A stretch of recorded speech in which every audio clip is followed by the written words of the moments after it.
Hi అండి. ఇవాళ నేను మీకు ఒక కొత్త కూర అంటే కొత్త కూరే. దాని పేరు చట్పటా ఆనియన్ కర్రీ. బాగుంటుందండి కూర. ఫస్ట్ మనం ఒక స్పూన్ జీలకర్ర వేసేసుకోవాలి. చట్పటా ఆనియన్ కర్రీ చాలా చాలా టేస్టీగా ఉంటుంది. ఇలా కొంచెం నూనె ఎక్కువ వేసుకోండి, మరి తక్కువ కాకుండా కొంచెం ఎక్కువ వేసుకోండి. ఇది కొంచెం మసాలా చట్పటా కర్రీ కాబట్టి ఈ మాత్రం నూనె పడుతుంది. నేను 2 స్పూన్స్ నిండా జీలకర్ర వేసుకున్నాను. ఈ మాత్రం ఉండాలండి జీలకర్ర. ఇది వేసుకున్నాక వెంటనే మీరు అల్లం వెల్లుల్లి పేస్ట్, నేను నా ఇంట్లో చేసుకునే అల్లం వెల్లుల్లి పేస్ట్ చాలా పంజెంట్ ఉంటుంది. సో కొంచెం వేసినా దాని ఫ్లేవర్ ఎక్కువ వచ్చేసింది కాబట్టి నేను ఫుల్ వేసేసుకుంటున్నాను. మీది ఒకవేళ బయటదైతే మాత్రం ఒక 2 స్పూన్స్ వేసుకోవాలి. ఇంట్లోదైతే మాత్రం 1 స్పూన్ నిండా ఉంటే చాలండి. దాన్ని ఇలాగా మనం పచ్చివాసన పోయే వరకు కొంచెం వేయించాలి. నూనె బాగా కాగిపోయి ఉంది, జీలకర్ర కూడా బాగా వేగిపోయింది కాబట్టి ఇది కొంచెం పచ్చివాసన పోయే వరకు మనం వేయించేస్తే దీని తర్వాత మనం అప్పుడే వాసన వచ్చేస్తుంది, బాగా వేగిపోయిన వాసన వస్తుంది.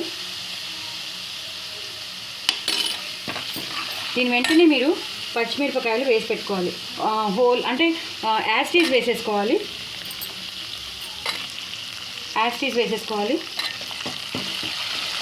ఒక 8-9 పచ్చిమిరపకాయలు వేసాను నేను. చాలా చాలా బాగుంటుందండి ఈ కూర. దయచేసి మీరందరూ కూడా తప్పకుండా ట్రై చేయండి. ఇది కొత్త కూర. ఇవి కొంచెం వేగాలి.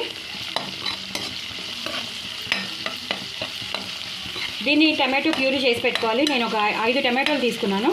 5 టమాటోలది నేను ప్యూరీ చేసి పెట్టుకున్నాను. అందులో కొంచెం పసుపు వేసి నేను ప్యూరీ చేసి పెట్టుకున్నాను. ఇక్కడ ఎలాగో అల్లం వెల్లుల్లి పేస్ట్ వేసాం కాబట్టి అందులో జస్ట్ టమాటోలు ప్లస్ పసుపు అవి వేసి నేను ప్యూరీ చేసి పెట్టుకున్నాను 5 టమాటోలని.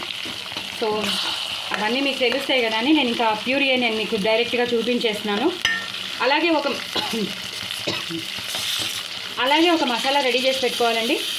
అదేంటంటే ఆవాలు, మెంతులు, సోంపు, ఆ మూడింటిని డ్రై రోస్ట్ చేసేసి వాటిని గ్రైండ్ చేసి పెట్టుకోవాలి. అన్నీ 4 స్పూన్స్ తీసుకుని, మీకు ఎంత కావాలో, మీకు 5 స్పూన్స్ అంటే 5 స్పూన్, 4 స్పూన్ మీరు చేసుకునేదాకా, కానీ ఈక్వల్ మెజర్లో అన్నీ ఉండాలి. అవి డ్రై రోస్ట్ చేసుకుని పౌడర్ చేసి పెట్టుకోవాలి. సో ఆ మసాలా కూడా నేను మీకు చెప్పేశాను. ఇప్పుడు టమాటో ప్యూరీ వేయాలండి. నేను ఇందాక చెప్పినట్టు 5 టమాటోల ప్యూరీ మొత్తం వేసేసానండి. వేసేసి బాగా ఇలా కలపాలి. ఈ పచ్చిమిరపకాయలు, టమాటో ప్యూరీ బాగా ఒకసారి ఈ పచ్చివాసన పోవాలి. టమాటో వేసిన పచ్చిమిరపకాయ పచ్చివాసన పోవాలి. కొంచెం కరివేపాకు వేయాలి, కొంచెం ఫ్లేవర్ కోసం. ఏ కూరలో అయినా కరివేపాకు లేకపోతే మనం అసలు వల్ల కాదు. సో నేను మీడియంలో పెట్టుకుని చేస్తున్నానండి, సిమ్లో కాదు. మీడియంలో పెట్టుకుని చేస్తే గబగబా అయిపోతుంది. హైలో పెట్టుకోకండి, మాడిపోతుంది, ఫ్లేవర్ మారిపోతుంది ఫస్ట్ ఆఫ్ ఆల్. సో మీడియంలో పెట్టుకుని చేసుకోవాలి. సో ఇది ఇలా ఉన్నప్పుడే మనం కాశ్మీరీ లాల్ మిర్చి పౌడర్ అని ఉంటుంది కదండి, ఎర్రగా ఉంటుంది కూర చాలా. ఇప్పుడు మీరు సిమ్లో పెట్టుకోవాలి, ఎందుకంటే గ్రేవీ వేసాక అడుగంటేస్తూ ఉంటుంది కాబట్టి సిమ్లో పెట్టుకోవాలి. ఇప్పుడు నేను ఫుల్ స్పూన్ వేసుకున్నానండి కాశ్మీరీ లాల్ మిర్చి పౌడర్. మంచి కలర్ వస్తుంది. సో దాన్ని ఇలా వేసేసి ఒక 2 to 3 మినిట్స్ కూరని మగ్గనివ్వాలి. నేను మగ్గాక మీకు మళ్ళీ చెప్తాను. చూసారు కదండి, ఇలాగా పచ్చిమిరపకాయలు, టమాటో ప్యూరీ కూడా బాగా వేగిపోయింది. చాలా చాలా మంచి వాసన వస్తుందండి. ఇప్పుడు మీరు కొంచెం 1/2 స్పూన్ పసుపు, అలాగే ఈ కూరకి అంతా సరిపడా 1 స్పూన్ ఉప్పు, ఎందుకంటే టమాటోలు పుల్లగా ఉంటాయి కాబట్టి ఈ మాత్రం పడుతుంది. 1 స్పూన్ ఉప్పు మీకు రుచికి తగినంతగా మీరు వేసుకోవచ్చు. ఎక్కువ తక్కువ అది మీ ఇష్టానుసారం మీరు వేసుకోవచ్చు. అది అయిపోయాక ధనియా పౌడర్, మన ఇంట్లో ధనియాల పొడి ఉంటుంది కదండి, ఆ ధనియాల పౌడర్ ఒక ఫుల్ స్పూన్ వేసేసుకున్నానండి. అది కూడా వేసేసుకున్నాక 1/2 స్పూన్ గరం మసాలా పౌడర్ అండి. కంప్లీట్లీ 1/2 స్పూన్ ఉండాలి. గరం మసాలా పౌడర్ వేయాలి.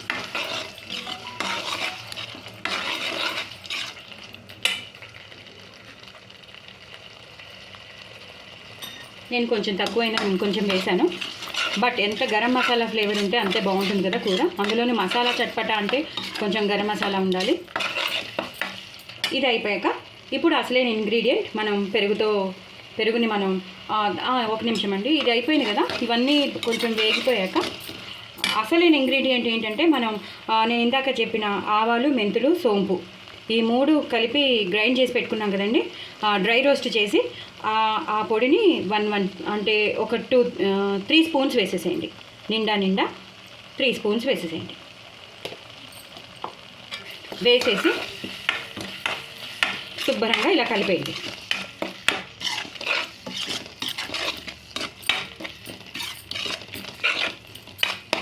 మంచి వాసన వస్తుందండి కూర.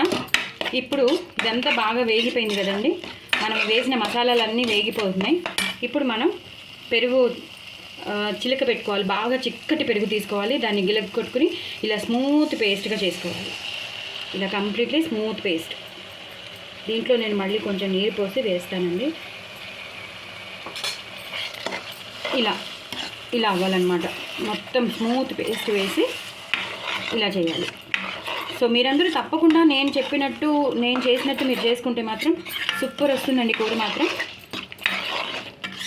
ఇది ఇలా అయ్యాక కొంచెం మగ్గనివ్వాలండి. మగ్గాక నేను మీకు మళ్ళీ చెప్తాను.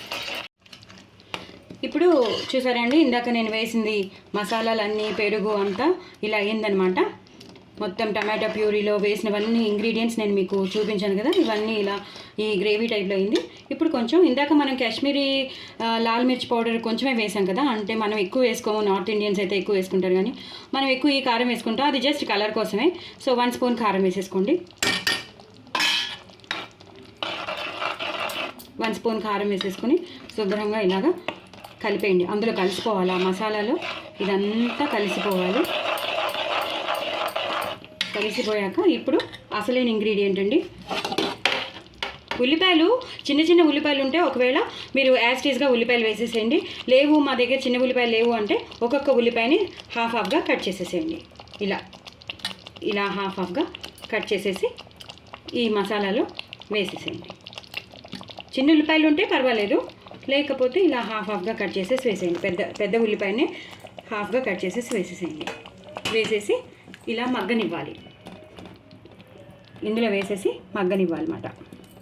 మగ్గనిచ్చాక మూత పెట్టేయాలి. ఇలా అంటే మగ్గనివ్వాలి అంటే దీంట్లో అది బాగా ఉడకాలి. సో దీన్ని నేను మళ్ళీ ఇది కాసేపు అయ్యాక ఒక 2-3 మినిట్స్ తర్వాత మళ్ళీ ఓపెన్ చేసి మీకు చూపిస్తాను.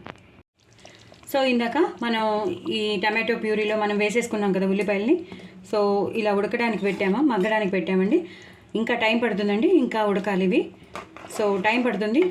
ఒక 4 to 5 మినిట్స్ మళ్ళీ శుభ్రంగా దీంట్లో ఉంచేసేసి మూత పెట్టేసుకోవాలి. సో నేను బాగా ఉడికిపోయాక మగ్గిపోయాక నేను మీకు మళ్ళీ చూపిస్తాను. సో ఒకసారి మీకు ఎలా ఉంటుందో చూపించడానికి, వేసాక ఇలా ఉన్నాయి కదా అని చూపించడానికని నేను ఒకసారి చూపించాను. సో ఒక 2 to 3 ఇంటర్వెల్స్ పడుతుందండి ఇది మీకు అవ్వడానికి. సో ఫస్ట్ ఇంటర్వెల్ అయిపోయింది. సెకండ్ ఇంటర్వెల్లో ఎలా ఉంటాయో చూద్దాం. ఓకేనండి. సో ఇలా మూత తీసుకోవాలండి. ఇలా మూత తీసుకున్నాక ఇవి ఇలా ఉంటాయి. ఇలా ఉల్లిపాయలు ఇలా ఉడుకుతూ ఉంటాయి. సో ఇంకొంచెం ఉడకాలండి. అవి బాగా సాఫ్ట్గా అయిపోవాలి.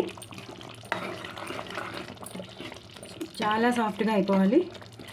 నేను కొంచెం నీరు పోస్తున్నాను, ఎక్కువ పోయట్లేదు. ఇది అయ్యాక ఇంకోసారి మగ్గాలండి. అప్పుడు కానీ నేను అప్పుడే తీయదలుచుకోలేదు. ఇంకా గట్టిగా ఉన్నాయి. అవి మొత్తం విడిపోతాయి అన్నమాట. ఉల్లిపాయలు విడిపోతాయి అన్నమాట. సో నేను సెకండ్ ఇంటర్వెల్ మీకు చూపించాను అనమాట. ఇలా ఉంటాయని, అంటే ఒక 40 to 30% ఉడికాయి. ఇప్పుడు ఇంకా చాలా ఉడకాలి. సో దీన్ని మీడియంలో పెట్టేసుకుని మనం ఉడకబెట్టేస్తే నెక్స్ట్ ఇంటర్వెల్లో ఎలా ఉన్నాయో చూద్దాం. చూసారండి, ఇలా మగ్గిపోయింది. ఇందాక మనం ఒకసారి ఫస్ట్ ఇంటర్వెల్లో చూసాం కదా, అప్పుడు ఇంకా మగ్గలేదు ఉల్లిపాయలు. ఇప్పుడు మాత్రం కొంచెం మగ్గాయి. అయినా సరే ఇంకా మగ్గాలండి. ఇలా ఉల్లిపాయలు విడిపోవాలన్నమాట. మనం ఉల్లిపాయలుగా వేసాం కదా, సగం చెక్కలుగా వేసాం కదా, ఇలా విడిపోవాలి. మొత్తం దాంట్లోంచి వచ్చేసేయాలన్నమాట. సో అప్పటిదాకా మనం దాన్ని కొంచెం మగ్గనిస్తూనే ఉండాలి. కొంచెం సాఫ్ట్ అయిపోతేనే అవి వదులుతాయి అన్నమాట. సో ఇంకొక ఇంటర్వెల్ పడుతుందండి. ఇంకొక ఇంటర్వెల్ తర్వాత మీకు మ్యాక్సిమం కూర అయిపోయినట్టే నేను అప్పుడు చూపిస్తాను. అప్పుడు లోపల మనం తరిగి పెట్టుకున్న ఫ్రెష్ కొత్తిమీర వేసేసుకోవాలి. వేసేసుకుని శుభ్రంగా ఇలా కలిపేయాలి సో దట్ ఆ కొత్తిమీర ఫ్లేవర్ అంతా దీనికి పట్టేటట్టు. కానీ ఇంకొక ఇంటర్వెల్ పడుతుంది కాబట్టి మనం మళ్ళీ ఇంకో ఇంటర్వెల్లో లాస్ట్లో మళ్ళీ వస్తానండి. సో ఇందాక నేను మీకు చెప్పాను కదా, సెకండ్ ఇంటర్వెల్లో కొంచెమే మగ్గాయి, అంటే సగానికి సగం మగ్గిపోయి ఇంకొంచెం ఉండిపోయిందని చెప్పి కొత్తిమీర కూడా వేసేసాను నేను. ఇప్పుడు మొత్తం మగ్గిపోయాయి చూడండి, అన్నీ విడిపోయాయి. అన్నీ ఉల్లిపాయతో అన్నీ ఇలా బీటప్ చేసేస్తే మొత్తం అన్ని ఉల్లిపాయలు మీకు కనబడుతుందా అండి, ఇలా విడిపోయాయి. ఇలా విడిపోవాలన్నమాట. ఈచ్ అండ్ ఎవ్రీ ఉల్లిపాయ ఇలా విడిపోవాలి, దాంతో విడిపోవాలి. సో చాలా చాలా టేస్టీ అయిన కూర అండి. దీని పేరు ఆనియన్ చట్పటా కర్రీ. చాలా టేస్టీగా ఉంటుంది. మీరందరూ కూడా తప్పకుండా ట్రై చేయండి. చపాతీస్లోకి, పుల్కాలోకి చాలా బాగుంటుంది. అలాగే వేడివేడి అన్నంలో కూడా బాగుంటుంది. అలాగే ఏదైనా ఫ్రైడ్ రైస్ లాంటివి మనం చేసుకున్న రైస్ ఐటమ్స్ చేసుకున్న దాంట్లో కూడా బాగుంటుంది. Especially onion rice, tomato rice ఇలాంటి వాటిల్లో ఇంకా బాగుంటుంది, ఎందుకంటే ట్యాంగీనెస్ ఉంటుంది కాబట్టి. సో మీరందరూ తప్పకుండా నా ఛానల్ని సబ్స్క్రైబ్ చేసుకోండి, సపోర్ట్ చేయండి. అలాగే నలుగురికి షేర్ చేయండి. షేర్ చేసి శ్రీవల్లి టాకీస్ ఉందని ఒక మాట చెప్పండి. సో దట్ అందరూ నా ఛానల్ని సబ్స్క్రైబ్ చేసుకుంటారు, విచ్ అండ్ ఎయిటెడ్ చూస్తారు. సో మీరందరూ తప్పకుండా ట్రై చేయండి. బట్ వెరీ వెరీ టేస్టీ అండి, చాలా చాలా టేస్టీగా ఉంది. మీకు చూస్తుంటేనే తెలిసిపోతుంది ఎంత గ్రేవీనెస్ ఎంత బాగుందో. సో నేను చెప్పినట్టు మీరందరూ తప్పకుండా ట్రై చేస్తే మాత్రం ఇది ఒక కొత్త రెసిపీగా ఉంటుంది.